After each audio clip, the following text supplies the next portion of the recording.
우리 수요일 날은 계속해서 열왕기상 순서로 살피고 있습니다. 오늘은 13장 끝냈고요. 14장 1절에서 20절까지 여로보암의 죽음에 대한 이 마지막 길에 대한 내용이 나오고 있습니다. 구약 538쪽 열왕기상 14장 1절에서 20절까지입니다.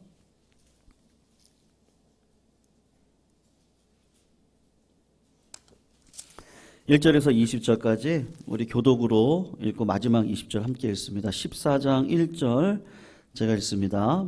그때에 여로보암의 아들 아비야가 병든지라 여로보암이 자기 아내에게 이르되 일어나 변장하여 사람들이 그대가 여로보암의 아내임을 알지 못하게 하고 실로로 가라. 거기 선지자 아히야가 있나니 그는 이전에 내가 이 백성의 왕이 될 것을 내게 말한 사람이니라. 그대의 손에 떡 10개와 과자와 꿀 한 병을 가지고 그에게로 가라. 그가 그대에게 이 아이가 어떻게 될지를 알게 하리라. 여로보암의 아내가 그대로 하여 일어나 실로로 가서 아히야의 집에 이르니 아히야는 나이가 많아 눈이 어두워 보지 못하더라. 여호와께서 아히야에게 이르시되 여로보암의 아내가 자기 아들이 병들었으므로 내게 물으러 오나니 너는 이러이러하게 대답하라. 그가 돌아올 때에 다른 사람인 채 함이니라. 그가 문으로 돌아올 때에 아히야가 그 발소리를 듣고 말하되 여로보암의 아내여 들어오라. 내가 어찌하여 다른 사람인 채 하느냐? 내가 명령을 받아 흉한 일을 내게 전하리니 가서 여로보암에게 말하라. 이스라엘의 하나님 여호와의 말씀이 내가 너를 백성 중에서 들어 내 백성 이스라엘의 주권자가 되게 하고 나라를 다윗의 집에서 찢어내어 내게 주었거늘 너는 내 종 다윗이 내 명령을 지켜 전심으로 나를 따르며 나 보기에 정직한 일만 행하였음과 같지 아니하고 내 이전 사람들보다도 더 악을 행하고 가서 너를 위하여 다른 신을 만들며 우상을 부어 만들어 나를 노엽게 하고 나를 내 등 뒤에 버렸도다. 그러므로 내가 여로보암의 집에 재앙을 내려 여로보암에게 속한 사내는 이스라엘 가운데 매인자나 노인자나 다 끊어버리되 거름더미를 쓸어버린 같이 여로보암이 말갛게 쓸어버릴지라. 여로보암에게 속한 자가 성읍에서 죽은즉 개가 먹고 들에서 죽은즉 공중의 새가 먹으리니 이는 여호와께서 말씀하셨음이니라 하셨나니 너는 일어나 내 집으로 가라. 내 발이 성읍에 들어갈 때에 아이가 죽을지라. 온 이스라엘이 그를 위하여 슬퍼하며 장사하려니와 여로보암에게 속한 자는 오직 이 아이만 묘실에 들어가리니 이는 여로보암의 집 가운데에서 그가 이스라엘의 하나님 여호와를 향하여 선한 뜻을 품었음이니라. 여호와께서 이스라엘 위에 한 왕을 일으키신즉 그날에 여로보암의 집을 끊어버리리라. 언제냐 하니 곧 이제라. 여호와께서 이스라엘을 쳐서 물에서 흔들리는 갈대같이 되게 하시고 이스라엘을 그의 조상들에게 주신 이 좋은 땅에서 뽑아 그들을 강 너머로 흩으시리니 그들이 아세라상을 만들어 여호와를 진노하게 하였음이니라. 여호와께서 여로보암의 죄로 말미암아 이스라엘을 버리시리니 이는 그도 범죄하고 이스라엘로 범죄하게 하였음이니라 하니라. 여로보암의 아내가 일어나 디르사로 돌아가서 집 문지방에 이를 때에 그 아이가 죽은지라. 온 이스라엘이 그를 장사하고 그를 위하여 슬퍼하니 여호와께서 그의 종 선지자 아히야를 통하여 신 말씀과 같이 되었더라. 여로보암의 그 남은 행적 곧 그가 어떻게 싸웠는지와 어떻게 다스렸는지는 이스라엘 왕 역대지략에 기록되니라. 같이 읽습니다. 여로보암이 왕이 된 지 22년이라 그가 그의 조상들과 함께 잠에 그의 아들 나답이 대신하여 왕이 되니라. 아멘. 여러분, 중국 당나라 제2대 황제였던 태종이라는 사람이 측근을 모아놓고 이제 이렇게 이야기를 한 것이죠. 나라를 이렇게 그러니까 창업하는 거, 그러니까 창업과 그리고 나라를 지키는 것, 수성. 이 창업과 수성 중에 어느 것이 더 어렵겠느냐, 그렇게 이제 측근들에게 물었습니다. 그때 위징이라고 하는 대신이 이렇게 대답을 했는데, 일단 천하를 얻고 나면 기분이 해이해져서 욕망을 억제하기가 어렵고, 그래서 나라를 망침으로 수성하는 것이 어렵다고 이렇게 이야기를 했습니다. 여기에서 수성이 창업보다 어렵다는 말이 유래가 되었는데, 오늘 22년 동안 뭐라고 할까요? 목회라고 할까요? 아니면 우리의 신앙생활이라고 할까요? 왕으로서의 여로보암이 통치를 한 해가 22년인데 22년의 통치의 그러니까 마지막을 영광스럽지가 않고 자기 아들이 죽고 본인은 본인으로 인해서 이 북이스라엘이 이방 나라로 끌려갈 것이라고 하는 그 예언을 듣는 장면을 보게 될 때, 참 이 22년이라고 하는 세월이라고 하면요, 하루하루를 살아서 22년을 살았을 것인데, 이 하루하루의 삶이 이 나의 신앙을 수성하고 교회를 지키고 가정을 믿음으로 지키고 걸어가는 그것이 하루하루의 삶이었을 텐데, 여로보암에게 얼마나 많은 기회가 있었을까, 이제 그런 생각을 해봅니다. 여러분, 신앙인에게 있어서 고난은 유익입니다. 이건 100%입니다. 고난이 유익이고 행복의 때가 사실은 더 어렵습니다. 고난의 때는 믿음 있는 자에게는 정금과 같은 신앙으로 나아갈 수 있는 기회를 하나님께서 주시기 때문에 어느 때보다 영적으로 민감하고 어느 때보다도 갈급해서 이 고난의 시기를 오히려 하나님을 붙들고 살아갈 때가 많습니다. 그런데 이 성공의 때에는 마음이 해이해지기가 쉽고 기도의 절박성도 사라지기가 쉽고 예배의 은혜도 사라지는 것이 쉽고, 참 신기해요. 이 영성보다는 육신의 정욕을 따라가고자 하는 본능이 나를 계속해서 격발을 하는 것을 깨닫게 됩니다. 그래서 잠언 30장을 보면 누가 고백을 한 건지 아삽의 고백이라고 생각이 되어지는데요. 나를 가난하게도 마옵시고 부하게도 마옵시고 오직 필요한 양식으로 나를 먹이시옵소서. 혹 내가 배불러서 하나님을 모른다, 여호와가 누구냐 할까 하오며, 혹 내가 가난해서 도둑질을 하고 내 하나님의 이름을 욕되게 할까 두렵습니다. 이제 그렇게 고백을 하는 걸 보면 신앙에 있어서 이 형통함이라고 하는 것이 얼마나 우리들에게는 큰 유혹인지 모른다라는 것을 늘 마음속에 갖고 살아가야 되는 것이죠. 저는 개인적으로 목회자이지만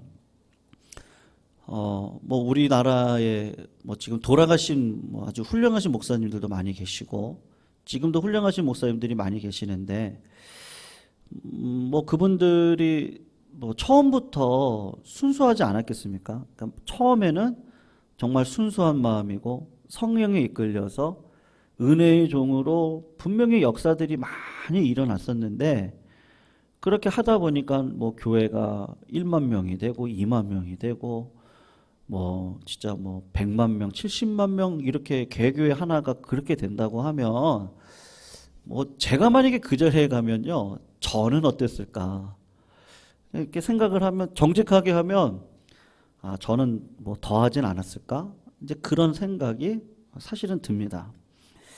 여러분, 무슨 말을 제가 하고 싶은 거냐면요, 가난할 때도 은혜죠. 근데 형통할 때도 은혜 위에 은혜의 삶으로 살아가는 것이 참 쉽지 않다는 거.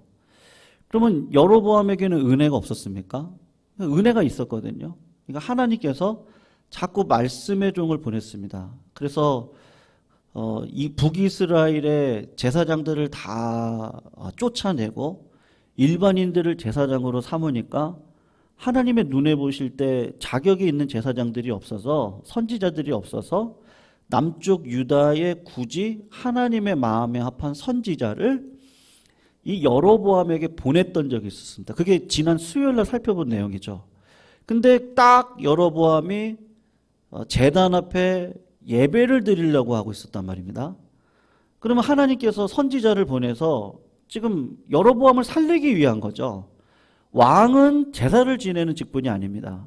제사장이 제사를 드려야 되는데 왕에게 하나님의 예언의 말씀을 선포를 했습니다. 그런데 여로보암이 그 기회를 잡은 것이 아니라 손을 뻗어가지고 저 선지자를 잡으라고 했을 때 그 손이 말라버렸습니다. 그래서 여로보암이 회개하는 마음으로 당신이 나를 위해 기도해서 이 손 마른 것을 좀 원래 상태로 되돌아가게 해달라 그랬을 때 그 선지자가 기도해서 손이 회복이 되어졌습니다. 그러면 하나님께서 보낸 선지자니까 회개하고 돌아와야 되지 않습니까? 그런데 오히려 그를 불러다가 자기 집에 음식을 먹이려고 하면서 마음을 회유케 해서 자기의 유익을 위한 선지자로 삼으려고 했던 그 모습이 있었습니다. 그리고 일어났던 사건이 무엇이었죠?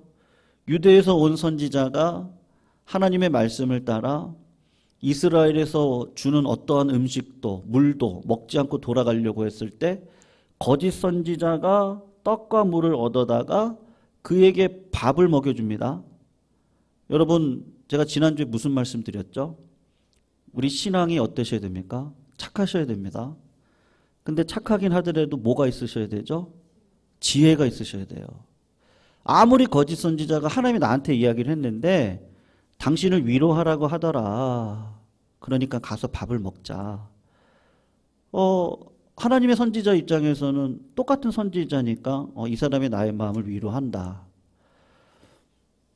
지난주에도 말씀드렸는데요. 부목사님이세요.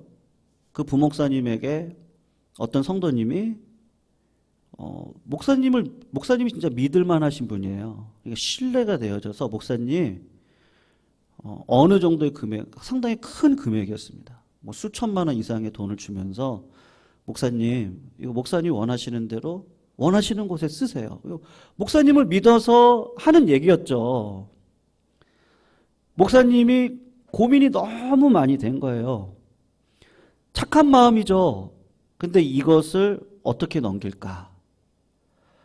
부목사에게 성도님이 돈을 주셨는데 이것은 교회를 위해서 쓰라고 주신 것이 분명하겠죠. 목사님 원하는 대로 쓰세요라고 했을 때 그 돈이 개인의 영광을 위해서 쓰라고 했겠습니까?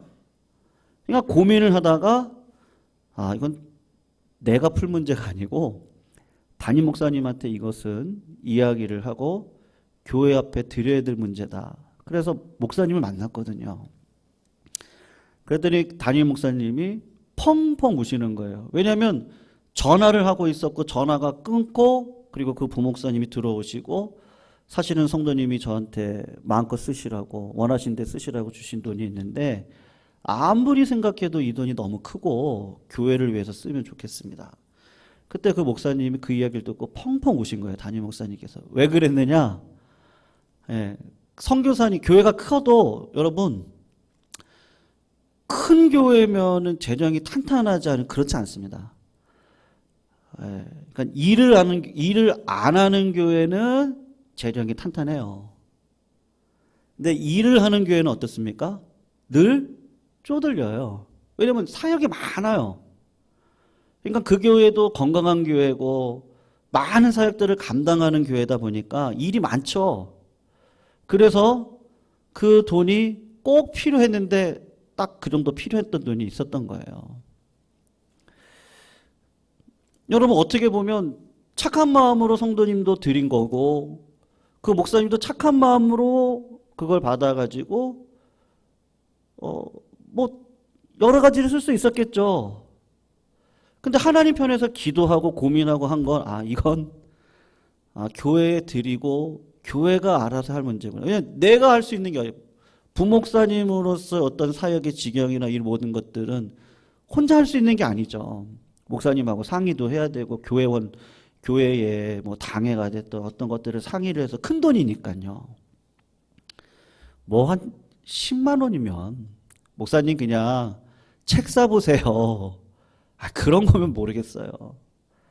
근데 몇 천만 원이 넘어가고 1억 가까이 되는 돈이라고 한다면 여러분 다 착하죠. 그래서 뭐 존경하는 마음에 사랑하는 마음에 다 할 수 있죠. 근데 이게 과연 하나님의 나라를 위한 거냐? 나의 유익을 위한 거냐? 그때그때 하나님 앞에 물어보고, 아니 거짓 선지자한테 하나님 말씀하셨으면 누구한테도 이야기하셔야 되는 거예요. 저한테도 이야기하셔야죠. 우리의 신앙이요, 착한 거 맞아요. 착하셔야 돼요. 죽는 날까지 순수함을 잊어버리시면 안 됩니다. 근데 그 순수함을 유지하는 방법은 뭐예요? 하늘의 지혜가 아니면 안 돼요. 근데 그 지혜를 어떻게 얻어요? 기도로 얻어요. 하나님의 뜻은 단순히 주일 예배 참여 잘하고 11조 잘 내시고 선교 전도 잘하시고요. 그거는 기본이고요. 이제 그거는 진짜 공동체적으로 해야 될 일이고, 성도 개인으로 한 사람으로 장성한 분량의 이름을 살아가실 때는 꼭 하나님 앞에 물어보셔야 돼요. 하나님의 선지자가 여기서 넘어졌어요. 동료가 나를 대접해 주니까, 같은 동료잖아요. 그러니까 믿을만 하겠지. 근데 꼭 하나님 앞에 물어보셔서 하나님께서 나에게 지금 뭐라고 말씀하시느냐. 여러분 이건 신비가 아니라니까요. 하나님 앞에 가서 제가 진실된 마음으로 상황을 놓고 정직하게 물어보면 하나님은 저에게 올바른 길을 가르쳐 주세요. 사랑에 근거한 올바른 길을 가르쳐 주시지 절대로 나의 유익이나. 여러분 제가 중학교 때, 제 개인적인 그냥 고백인데요, 제가 미션 스쿨을 다녔거든요. 기숙사가 있는 학교를 다녔어요. 저희 집이 이제 경기도 연천 시골이기 때문에 아버지 어머니가 힘든 가운데서도 뭐 아들이니까, 장남이니까 공부를 시키겠다고 이제 서울로 유학을 시키셔서 기숙사에 있는 학교를 갔는데 미션 스쿨이었거든요. 그러니까 이제 뭐 매주 예배가 있죠. 예배를 드리고 뭐 이렇게 하는데, 뭐 중학교 때니까 뭐 할 게 없어가지고 그냥 예배당에 가서 이렇게 제가 앉아 있었는데요. 제 손에 뭐가 딱 잡히는 거예요. 여러분 뭔지 아십니까? 헌금 바구니가 그대로 있더라고요. 헌금을 이렇게 보니까요, 거기 막 뭐 100원짜리, 1000원짜리, 만원짜리 막 가득 들어가 있어요. 그래서 어린 마음에요, 진짜 거짓말 아니고 한 2시간 기도했던 것 같아요. 내가 이걸 먹을까? 교무실에 갖다 줄까? 1시간 반에서 한 2시간은 이걸 내가 가질까? 이걸 선생님한테 갖다 줘야 되나? 제가 눈물을 머금고, 그때는요, 눈물을 머금고 교무실에 이렇게 갖다 줬는데, 중3 때 학교에서 저한테 절제회장을 시켜주시더라고요. 절제회장. 뭐 다른 건 아니고 선도부예요. 선도부 같은 개념인데 기독교적으로 이제 절제회장을 해가지고 이제 우리 뭐 후배들 이제 규율도 잡고 뭐 신앙을 이렇게 끌어가기도 하고 이제 어떤 그런 거였거든요. 아니 어린 나이인데도 그게 참 고민이 많이 되더라고요. 그때 뭐 하나님께서 저에게 말씀하셨다 그건 아니고 그냥 선한 양심상 이거를 내가 갖고 뭐 떡볶이를 먹던 뭐 무엇을 사 먹던 잠깐 그렇게 즐길 수 있는데, 그리고 난 다음에 하나님이 보실 때 나는 어떨까? 이제 그런 마음만 있었던 것 같아요.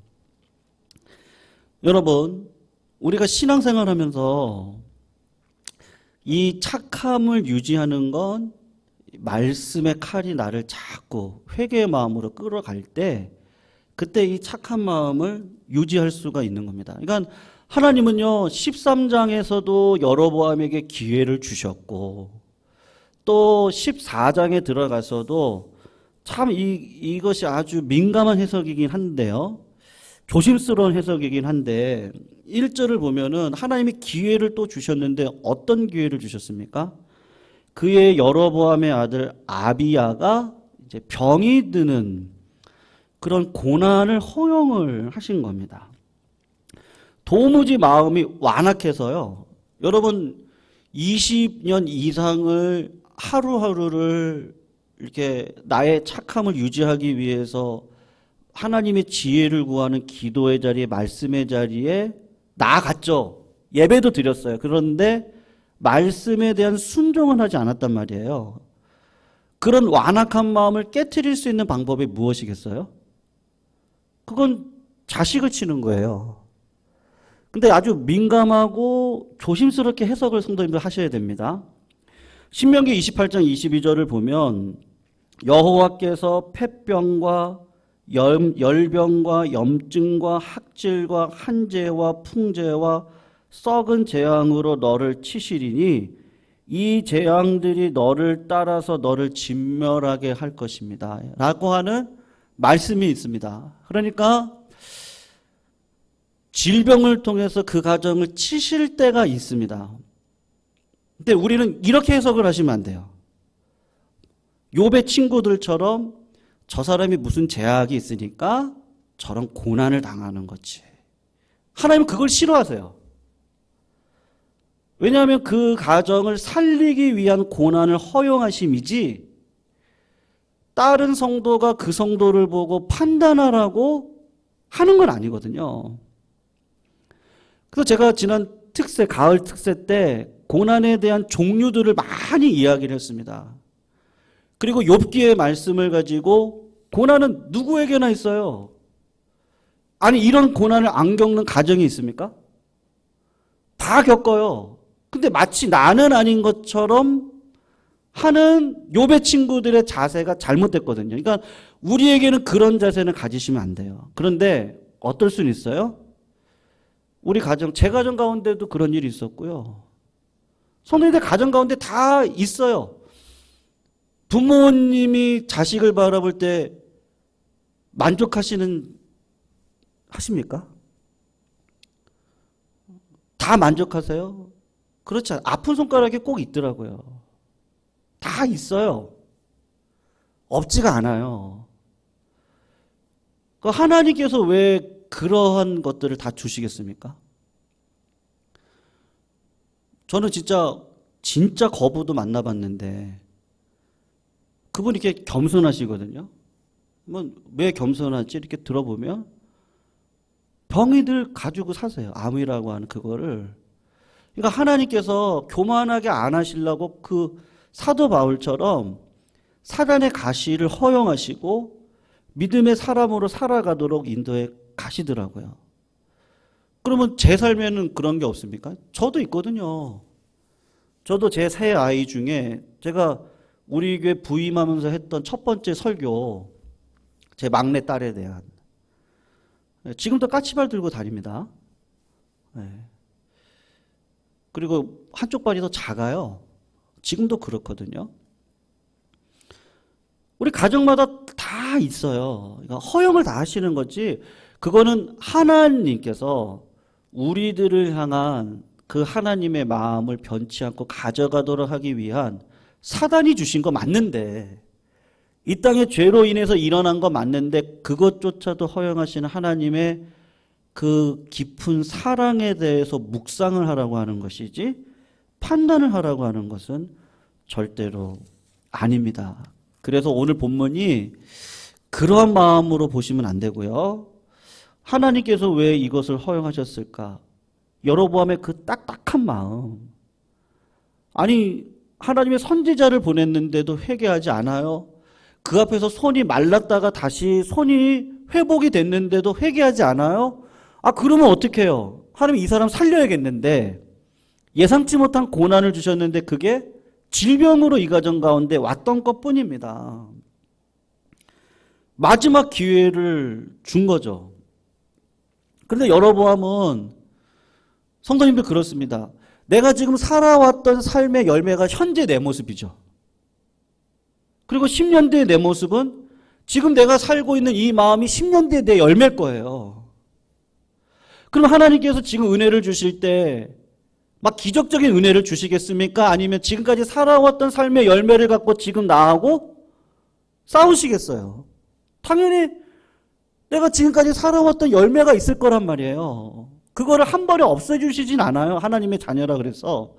그 죄에 대한 책임을 물으시고 그 책임에 대해서 지도록 하시고 회개해서 돌아오게 하시고 삶을 바꿔가게 하시고 그 삶 속에서 열매를 오늘부터 맺게 하셔서 앞으로의 삶은 하나님의 기적의 역사가 또 일어나도록 나의 삶을 끌어가실 거거든요. 근데 우리는 값싼 은혜를 자꾸 생각을 하는 거예요. 값싼 은혜를 생각하면 십자가를 절대 안 집니다. 그리고 여로보암처럼 어떻게 하죠? 그냥 종교도 바꿔버리는 거예요. 예배는 예루살렘에서 드려야 됩니다. 그리고 예루살렘에서 드릴 때 하나님께서 택정한 기름 부은 레위인과 제사장들이 있습니다. 근데 이걸 다 망가뜨리잖아요. 다 망가뜨리는 거예요. 왜요? 이렇게 안 하면 내 권력은 사라질 거라고 생각을 한 건데, 여러분 이 권력조차도 누가 주신 건데요? 여로보암에게요. 오늘 본문에서 하는 얘기가 뭐죠? 여로보암에게 내가 너한테 왕의 자리를 주지 않았냐. 근데 네가 왕의 자리를 받자마자 등을 돌리고 하나님을 버렸는데 하나님은 지금까지 참아왔거든요. 그런데도 계속 버리니까 선지자를 보내고 기적을 일으키고 그렇게 했는데도 불구하고 하루하루를 믿음으로 살지 않으니 하나님께서 어떻게 하겠어요? 네가 나를 버렸으니 나도 너를 버릴 수밖에 없는 거죠. 여러분 진짜 회개를 했다면 어떻게 해야 됩니까? 자식이 아픕니다. 그러면 어떻게 해야 돼요? 누구를 대신 보내요? 자식이 아픈데요? 내가 가야죠. 내가 가야죠. 이제 아이야 선지자가 생각난 거예요. 20년 전에 나에게 왕으로 기름 부었던 그 아이야 선지자가 이제 생각이 나가지고 그 자식 문제를 가지고 아이야 선지자한테 내가 나아가서 무릎을 꿇고 이것조차도 싫은 거예요.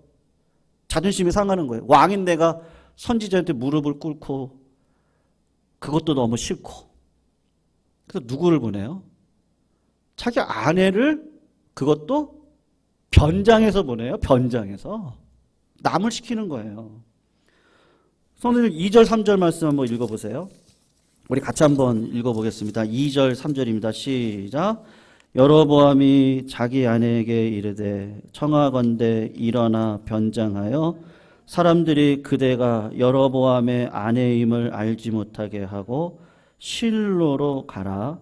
거기 선지자 아이야가 있나니 그는 이전에 내가 이 백성의 왕이 될 것을 내게 말한 사람이니라. 그대의 손에 떡 10개와 과자와 꿀 한 병을 가지고 그에게로 가라.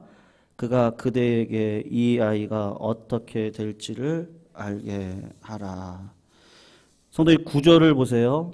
뭐라고 선지자가 이야기를 합니까? 내 이전 사람들보다 더 악을 행하고 가서 너를 위하여 다른 신을 만들며 우상을 부어 만들어 나를 노엽게 하고 나를 어떻게 했다고 합니까? 내 등 뒤에서 버렸도다. 성도님들, 하나님께서 지금 여로보암을 심판하기 위함이었습니까? 지금 마지막까지 기회를 계속해서 주고 있는데 여로보암은 22년의 인생을 단 하루도 하나님의 뜻을 묻는 기도의 자리에 선 적도 없었고 단 하루도 정말 진심으로요 하나님 앞에 물어본 적도 없었고 단 하루도 예배를 그냥 헌금을 습관적으로 그리고 예배당을 밟고 바깥으로 나가면 그 다음부터 내 인생을 위해서 내 유익을 위해서 하나님의 오늘도 나를 향한 뜻이 무엇인지는 상관없이 살아왔으니까 마지막 22년의 통치의 가운데 하나님이 아들의 질병을 통해서 이야기하시는데도 불구하고 회개가 안 되는 거예요. 여러분, 회개가 내 마음대로 됩니까? 다윗처럼요, 날마다 정직한 영을 구하지 않으면 다윗의 강점이 뭐예요? 1년 동안 죄를 범했습니다. 1년 동안 아마 한 10개월 이상 동안 간음도 하고 남의 여자 도둑질도 하고 살인도 하고 하나님의 이름을 망령되이 일컬었습니다. 그런데 나단 선지자가 오늘 본문과 같이 똑같이 찾아오죠. 그리고 당신한테 한 가지 비유를 이야기하면서 양의 비유를 하면서 당신이 그 사람입니다 그랬을 때 다윗이 어떻게 합니까? 무릎을 꿇고 하나님 앞에 통회자복하는 기도를 하죠. 다윗은요, 한 10개월 동안 그 인간의 그 어쩔 수 없는 그 전적인 타락을 보여주긴 했지만 그의 평생의 삶은 무엇이었다는 거예요? 전심으로 하나님을 찾았던 자라는 것을 거기서 보여주고 있는 겁니다. 여로보암은 어땠습니까? 아내를 보내고 아내를 변장해서 보내고 그럼 하나님이 모르나요? 마지막 기회를 줬는데도 여전히 회개하지 않는구나. 네가 나를 버렸으니 나도 너를 버릴 수밖에 없는. 왜냐하면 마지막까지 기회를 주시는 하나님이시죠. 여러분, 예수 그리스도 십자가 달려 돌아가실 때 양편에 같이 달렸던 강도 중에 한 사람이 주님, 간절히 거기서 회개하고 주님 저를 낙원에 가실 때 생각해 달라고 했을 때 주님은 거기서도 회개의 은혜를 주시고 그를 낙원에 데려가시는 그 사랑의 하나님을 십자가상에서 보여주셨는데 여로보암의 그 마음 가운데는 하나님의 뜻을 쫓기보다는 자기의 유익을 따라 살아가는 잘못된 길을 걸어가고 있는 이 모습을 보게 되는 것이죠. 여러분 16절 말씀 우리 한번 읽고 마치도록 하겠습니다. 우리 16절 말씀인데요. 우리 같이 한번 읽어보겠습니다. 시작. 여호와께서 여로보암의 죄로 말미암아 이스라엘을 버리시니 이는 그도 범죄하고 이스라엘로 범죄하게 하였음이니라. 아멘. 사랑하는 성도님들, 늦은 회개라도 우리의 인생을 살릴 수 있습니다. 탕자가 얼마나 하나님 아버지께 방자에 행했습니까? 그러나 방자에 행했던 그 자리 가운데 돼지 쥐염 열매, 유대인들이 절대로 먹지 않는 그 돼지가 먹는 쥐염 열매를 먹으면서 내가 아버지께 돌아가면 그냥 종으로 쓰임받기만 원한다는 마음으로 돌아왔을 때 아버지는 버선발로 뛰어나와서 그 아이를 껴안고 새 옷을 입히고 송아지를 잡고 가락지를 끼워서 다시 아들 삼아주시는 그 하나님의 그 사랑을 보여주고 계십니다. 오늘도 성도님들 심판의 하나님이 아니고요. 사랑의 하나님으로 여로보암을 끝까지 어떻게 하든지 하나님의 사람 내 자녀로 불러드리고 싶은 그 주님의 사랑이 보이십니까? 그것을 보시기를 주의 이름으로 축원합니다. 이 가정 가운데 그러니까 저 자식을 저렇게 치는 거야. 그게 아니고요. 우린 다 그런 상황 속에 있습니다. 다 아픈 손가락이 있습니다. 누구나 있습니다. 이런 상황 속에서도 하나님은 우리를 부르고 계신다는 거. 돌아가면 내 가정도 살리고 나라도 살리고 교회도 살리고 하나님은 그런 은혜의 하나님이라는 것을 절대로 절망하지 마시고 항상 기뻐하고 쉬지 말고 기도하면 하나님 범사에 감사함으로 나의 삶 가운데 반드시 은혜를 주실 분 그 하나님이다. 오늘도 그 은혜 속에 성도님들 기도의 줄을 절대로 놓지 마시고요. 우리가 습관적으로 예배하고 기도하고 헌금하는 것이 아니라 내 마음이 정말 진실된 마음으로 하나님 앞에 묻고 하나님 나에게 말씀하시고 어떨 때는 그건 네가 알아서 해라 할 때가 있거든요. 그걸 뭐 그것까지 나한테 묻니? 그건 너의 지혜로 장성한 만큼 풀어내고 그걸 못할 것 같으면 내가 피할 길을 줄게. 처음에는 어린아이 같이 묻다가 나중에는 부모가 나와 함께 하시고 장성한 부모의 그런 자리까지 나아가서 이제는 본능적으로 아 부모님은 이렇게 하셨었지 나도 이렇게 살아가야지 그 성숙한 자리에까지 나아가도록 하나님은 우리를 인도해 가실 줄로 믿습니다. 우리 같이 한번 찬양할까요? 샘물과 같은